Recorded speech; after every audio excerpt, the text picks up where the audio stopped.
Hello, and welcome to another episode of Poems for the Poetically Challenged. We have 3 poems today. The first one is Begotten by Andrew Hudgins. I've never, as some children do, looked at my folks and thought, I must have come from someone else. Rich parents who'd misplaced me, but who would, as in a myth or novel, return and claim me. Hell no. I saw my face in cousins' faces, heard my voice in their high drawls, and Sundays, after the dinner plates were cleared, I lingered, elbow propped on red oilcloth, and studied great uncles, aunts, and cousins new to me. They squirmed. I stared till I discerned the features they'd gotten from the family larder. Eyes, nose, lips, hair. I stared until, uncomfortable, they'd snap, Hey boy, what are you looking at? At me? No, sir, I'd lie. No, ma'am. I'd count 10 and then continue staring at them. I never had to ask, What am I? I stared at my bloodkin and thought, So this, dear God, is what I am. Daystar by Rita. She wanted a little room for thinking, but she saw diapers steaming on the line, a doll slumped behind the door. So she lugged a chair behind the garage to sit out the children's naps. Sometimes there were things to watch, the pinched armor of a vanished cricket, a floating maple leaf.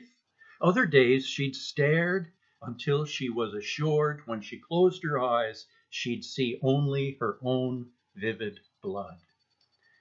She had an hour at best before Lisa appeared, pouting from the top of the stairs.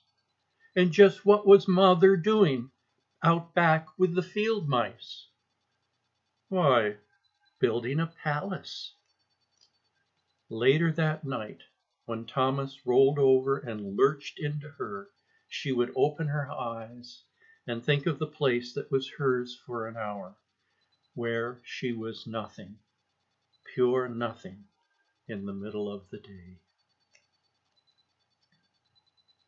We were simply talking by Andrew Hudgins.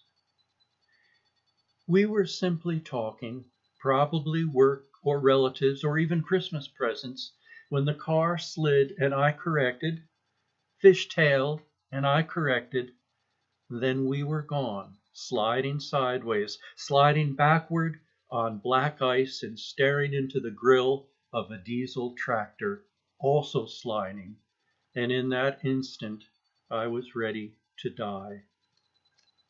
I saw my wife and was overjoyed that I had married her, though our marriage was already falling apart. And I loved the car, a brown Toyota, loved being warm in the car while it was white, cold, bitter out in the world we'd lost control of. I loved every molecule of breath I wasn't taking. And for the moment I forgave myself every sin and failure of my life, including this ridiculous and undignified early death. The car snapped backward into a frozen ditch.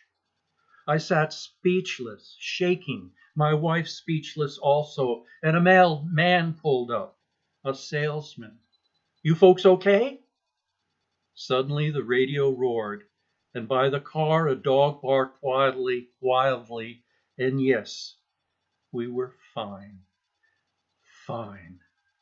We were fine.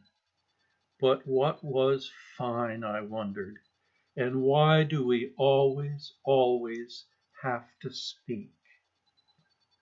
Until next time, thank you.